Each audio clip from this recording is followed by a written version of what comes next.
Good morning, everyone. Hey, morning. Morning. Good morning. So today we're going to be talking about building an authentic brand in a time of crisis. So unlike any other business, in real estate, you are your brand. So this session is an opportunity to reflect on how to amplify and deliver a strong brand promise during this time of crisis. We are joined by an amazing group of brand owners who have some great insights to share with us today, and I'd like to welcome them all. So we have Michael Slate of Elevate Palm Springs. How's it going? We have David Oliphant of Ocean Blue Real Estate. Hi, good morning, everybody. And Kevin Gueco of Kinoko Real Estate. Hi, good morning, everyone. My name is Dre Koval, and I'm the brand strategist here at Side, working on the creative team. To start us off, I'd like to bring up the hot topic of staying authentic as a brand. An authentic brand is one that remains true to the value and experience that clients and customers can expect to feel every time they interact with you, your team, or any part of your company. So in this time of crisis, it's been really hard to rely on our standard operating models, and we've all had to come up with creative ways to ensure that our brand really remains consistent and has a great reputation in the marketplace. So globally, I think one of the things we've learned from COVID is that we are all connected by our humanness and our vulnerability. The brands that have been successful in remaining authentic have brought truth and empathy to the situation that we're all dealing with. From Uber running an ad campaign called "Thank You for Not Riding," actually discouraging customers to use its product, and Burger King promoting responsible citizenship, which is weird for them, actually encouraging their customers to stay home, eat snacks, watch TV, do nothing. Both of these messages are risky in a sense because it's against their profit model, but because they're communicating with empathy and a real understanding of how their customers feel, it's actually less risky and a lot smarter. So more than ever, customers are really sensitive to being sold to, and they can recognize and lose interest in a matter of seconds. So the smarter brands have all adjusted their media and especially their social media strategies to strike a balance between sales and honesty. So the things we have seen in things we don't usually see in branding, like truth and opinions on politics, and even sometimes very sad messages, have been consistently successful during this time because they remind us that we are humans first and consumers second. So today, guys, I want to talk about your personal experiences, challenges, and some creative ways you've found to stay authentic. So I'm going to start with you, Kevin. Kevin, what has been your biggest challenge in keeping your brand consistent during this time of crisis, and how did you overcome it? Great question, Dre. I'd say the biggest challenge this year in keeping our brand consistent is the fact that we haven't been able to have a physical presence. We're definitely a brand that has very much relied on activating our brand in the real world through open houses, client appreciation events, and most recently an office. But of course, we're not allowed to have open houses. And I ended up canceling 2 events this year on St. Patrick's Day and Cinco de Mayo. And I've been paying rent on a brand new office, which has been sitting vacant for the past 6 months. So those things are all unfortunate. But I think we've been able to overcome them by really doubling down on our digital strategy. So what that has looked like is, doing things that we knew we always should have been doing, but never really prioritized. And the way that it's manifested itself is that we've been attempting to create content at scale, and not just property porn like we've always posted, but we have been posting a lot more interviews like we're doing right now, in an attempt to, add more of a human face to the brand, which we didn't really have before. And what we realized is that although I think the public trusted our brand, we skipped the 2 steps that should come before trust, which are know and like. It's know, like, and trust. And I feel like now that we've been posting content of not just our properties, but also the agents on the team, it's easier for the consumer to also know and like us. Mm-hmm. Awesome. That's great. And Kevin, David or Michael, did you want to add anything? Of course, we both do, I'm sure. Go for it, David. So thank you. My situation, interestingly enough, was similar to Kevin's, only because I spent about 4 months and a great deal of money choosing an office space in the middle of Main Street in downtown Half Moon Bay, and then being very finicky about the remodel, and then was specific about the opening date because I wanted it on 02/2020 at 2020. Like it was crazy, right? So to pull all that together, and then 3 weeks later we got to close, winning. So that was a little crazy. That was kind of shenanigans, but I still come in the office to work, and I asked my team to do that just so people would see life in the office. And then I'm super, super fortunate because I have a 1968 Volkswagen bus that is branded with my branding that I drive up and down the coast. So to keep people, it's fun. So to keep people engaged though, I put it on the website, and we started a little campaign that if you see the VW bus around town, to put it on social media, tag it, and I'll give you a $50 gift certificate to any one of our local services that was still open and trying to serve the public. So that campaign was kind of just fun and timely, and still goes on. But to Kevin's point, and I'm sure to Michael's, it was just really important to stay active and aware and visible in the community. So people, Half Moon Bay is a small little town. People trust people that are part of their community. So that really was our focus, was remaining part of the community and remaining supportive and visible. Absolutely. Yeah, I love that point, David. And Dre, thank you so much for hosting this for us today. And I think personally the amazing thing in all of this is how many people know that they need to represent a brand of positivity, that they don't have to get sucked into the vortex of the noise.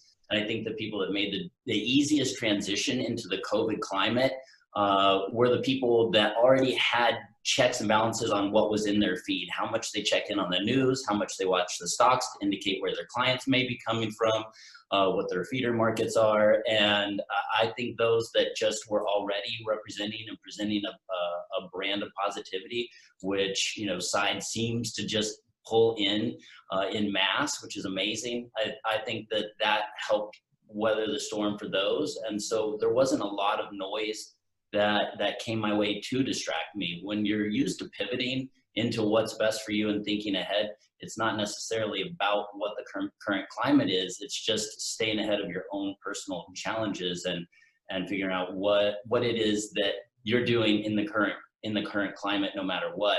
And for us, we just jumped right into, I started interviewing coaches in Texas, jumping on calls with, agents in Ohio to see how things were impacting them. And then starting, multiple meetings a week with my team, so they knew it was going to be okay. Because, as a top producer, we're going to get phone calls. Our phones are going to ring. We're going to keep having these conversations with our clients. But your team may feel, scared or frightened, or they might not have money set aside in the bank. And for me, that's where I really felt the biggest shift, was how much I was able to connect with my team on a real personal level and just let them know it's gonna be okay. There's gonna be changes. Yes, we'll be on the sidelines for a few weeks, but we're not backsliding into a roughshod economy. It's gonna be all right. Let's just stay educated. And I was bringing different title individuals or lenders onto our Zoom calls for us. And then we were chopping those up into micro content and putting them out there to engage the public, so that was building our brand as a proactive brand and giving people something to feed on, because there is so much noise that is negatively skewed. And I think that I feel blessed to have been able to jump into those waters, because I was already in it. I just had to go a little deeper and grow a little bit. That's awesome. It sounds like you guys are saying kind of, it's really important to adhere to your own values and really trusting yourself and knowing what your brand is about to move forward.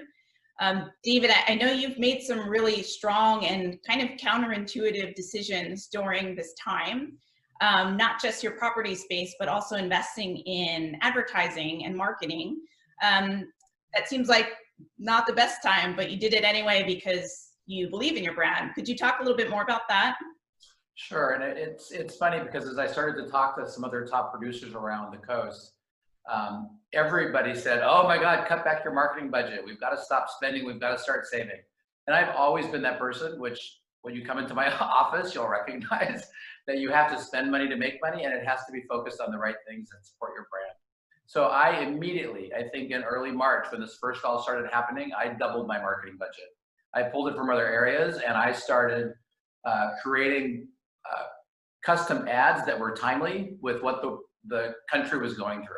And those are the ads I started spending. And I had my team in the pictures. I had a note about it, and I think a lot of people did it. If you can't get to the store, we'll go for you. Here are our numbers. Here are our cell phones. Call us, text us. We are the community along with you, and we're here to support you. So, well, you doubled down. We didn't pull back. We doubled down. And in hindsight, now I'm busier this summer than I was last. So why? I don't know that I can quantify it quite yet, but I think it's all those steps that have gotten us to have a really busy summer. That's amazing. Yeah. And it sounds like something you should be surprised about, but you actually really invested in knowing your strategy. So it's something you knew was coming anyway, which is great.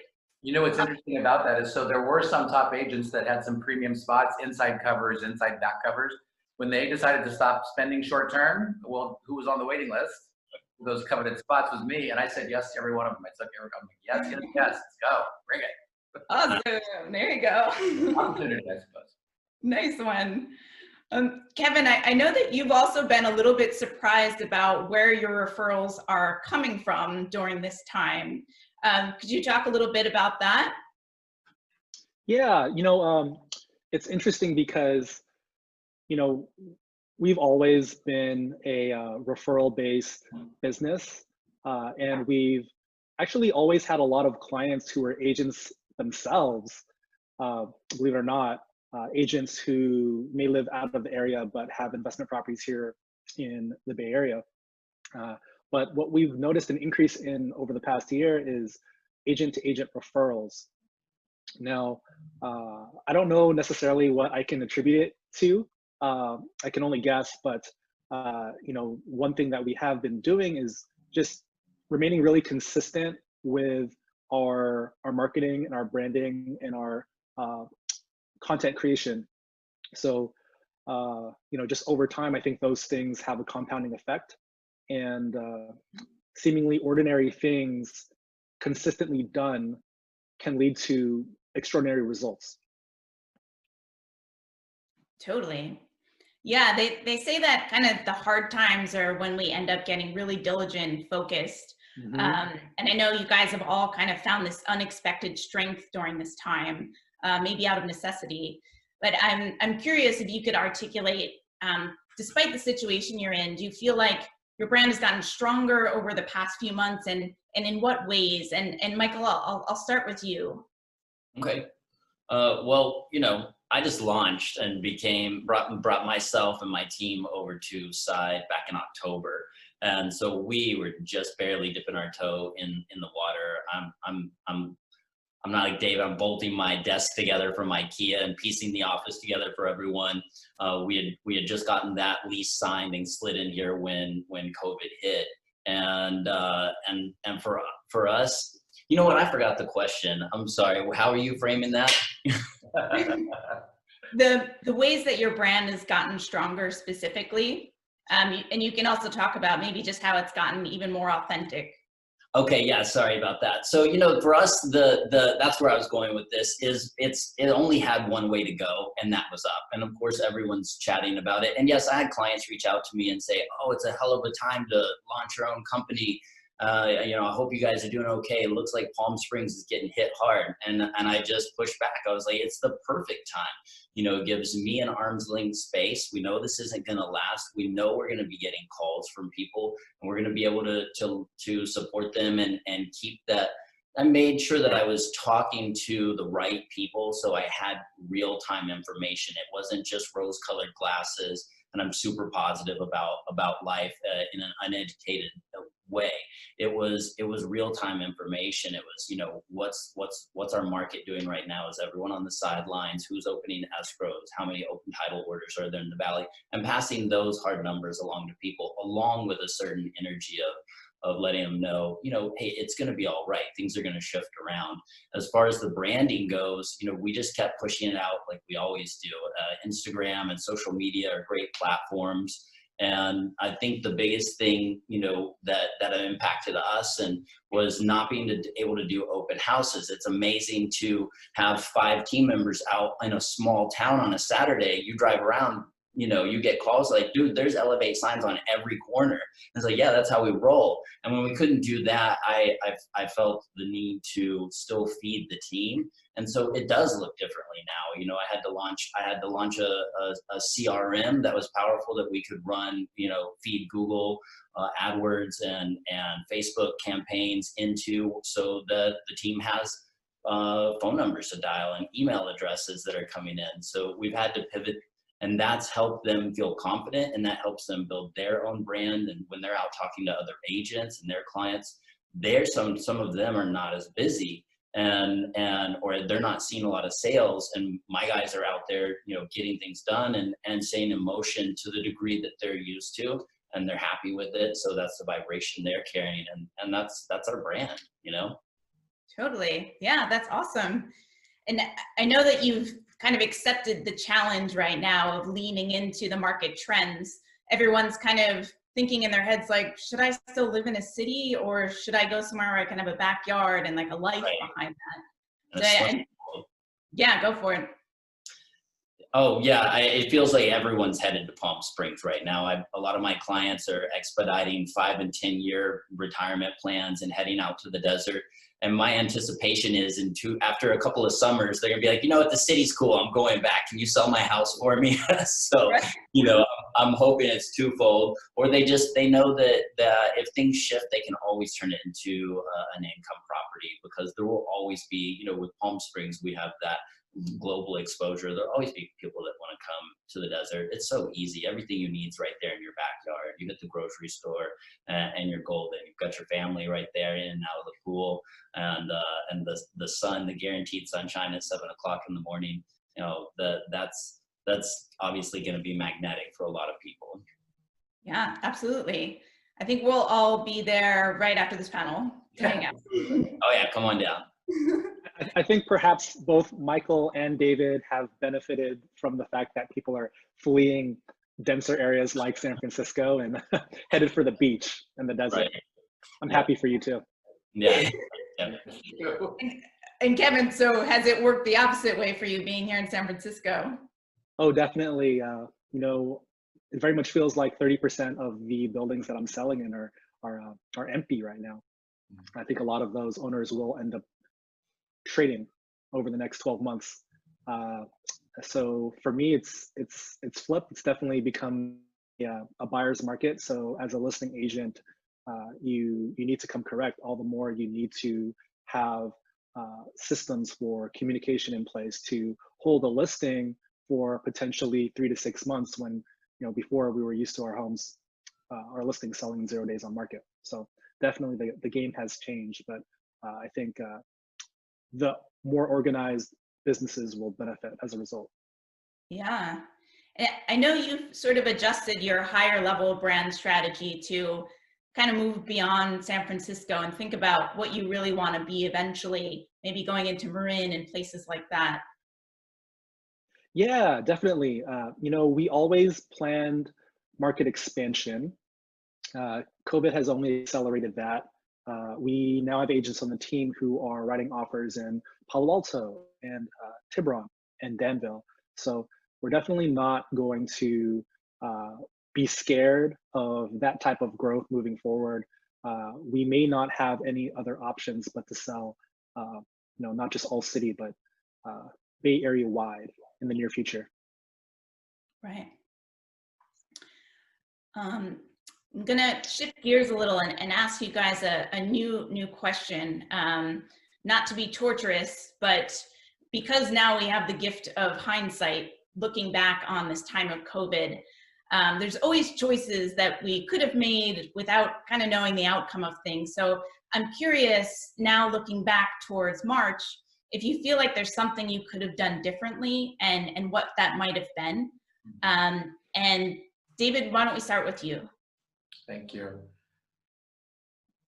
You know, I'll pick a scenario that I've probably drug around with me for 20 years. And I think my gut reaction tells me I just wish I would have trusted the process earlier and been a little bit more faithful about my brand and myself, and not questioned it some mornings when I woke up, right? Because now here we are, super busy. The example I might use is I was with a great exposition and trade show company for, gosh, probably 18 years. And when I left them to do my own thing, I had a lot of angst about, oh my God, is this the right thing? Is this the right thing? Why did I make a mistake? What have I done? And I drug that around for years, right? And that's my baggage to drag, it's nobody else's. And sadly, through this whole COVID thing, the trade show and exposition firms have just folded up and they've gone away.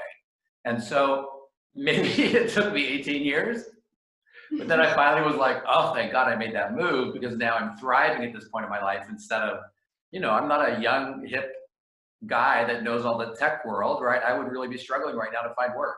So looking back, I wish I'd have believed that earlier. And it's kind of the same thing coming into COVID. But, you know, that's clearly my work, right? That's work that I have to do internally. But I wish I just would have believed it a little bit more when it all happened. Yeah, of course. Michael, do you have any thoughts on that? And this is moves we would have made pre-COVID or during the onset of COVID? Yeah, like when it first started and everything got crazy, anything you would have focused on more? I think that for myself personally, I was so busy reaching out and managing, trying to pivot into calling past solds to check in on them and see how they're doing, if their homes were going to be hit hard because vacation rentals were put on a freeze and they weren't going to have that income, asking if they needed to refi, what their rate was. I was so busy guiding the team, checking with them, babysitting current escrows, trying to get those closed. We had 4 or 5 that did cancel because of just fear and not knowing where the market was going to go and if they were paying a premium, and there wasn't an ability to provide a true crystal ball for these folks. And I spent so much time giving to the people around me. I would have just stopped and applied a little more self-love at the end of the day, rather than just keep going and then pass out and wake up and just keep going again. I had such a drive to make sure I made it that I think I would have paused a little more, made sure I stopped and meditated. Maybe, we all walked our dogs a lot during this time. I did take a lot of walks, but most of the time, I was on the phone calling people the whole time. And if I had it to go back, I think I would have applied, I think I heard David say this when he mentioned baggage, I would have applied a little more self-love, would have been handy. Instead of that amazing motivating factor in the back of your head of fear, like telling you just get up and kick butt so you don't fall. So I don't know if that makes any sense to anyone, but that's totally me. Yeah, I think a lot of people are concentrating more on their inner strength now that we all have so much time to think. And how about you, Kevin? Anything you have learned from the gift of hindsight? Absolutely. I make a lot of mistakes, and hindsight is always 2020, but I have been able to gain a lot of clarity through this crisis. And I think one of the things that I'm very clear on now is that I really need to focus on talent acquisition or recruiting. That is one thing as a leader that I cannot delegate. And it's one thing that will absolutely add leverage to my business and multiply my time. Guy Gal recently, just this past week, told me something that I'll never forget. He said, either you apply pressure or pressure is applied to you, and pressure makes diamonds. So I realized that, I have been very closed-minded about growing my team. My books have been closed for the most part for the past couple of years because of, traumas experienced early on, growing pains in starting a business. But what I'm realizing now is that, there are a lot of really great agents out there, a lot of talent at other companies that's being underutilized. So, if you're an agent out there who is doing 10 to 20 million in production, and all of a sudden you find yourself at a big box brokerage because of an acquisition that has taken place over the past couple of years, and your big box brokerage is not making the changes to support you in this new market, please reach out to me. Yeah. I'm noticing a theme though with everyone on this call, both Michael and David, and I think that is to expand while others contract. Yeah. Yeah. Okay. Yeah, you guys believe that as well? Absolutely, 100%. Yeah. Agreed. I love that the themes of positivity and connection keep coming up with you guys. And I think it's a sign that that's really part of both of your brands.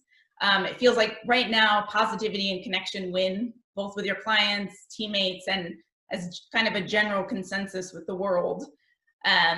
Kevin, I also hear you talking about staying consistent and really concentrating on higher level brand strategy, using this time to evaluate what your brand should really be about and going after that. Michael, I know that you've recognized trends and you're doing your best to get ahead of it. People moving out of cities and into the comfort zones. And Kevin, I heard you talk about creating content and messaging around that. So I'd like to use just kind of the last few minutes to hear about any really cool messaging or content that you guys have created.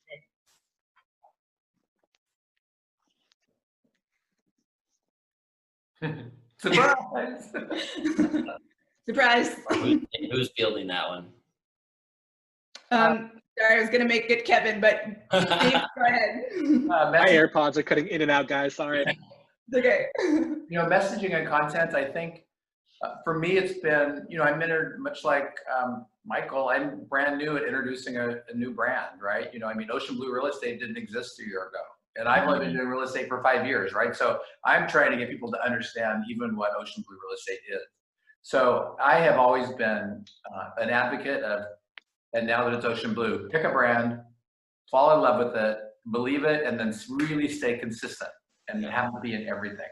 And I go back to my VW bus, right? People know this bus, but it's in everything. And it could be teeny, it can be really small, but it's on the back of my business cards, it's on all my for sale signs, it's on my door to my office. There's no explanation, it's just the bus.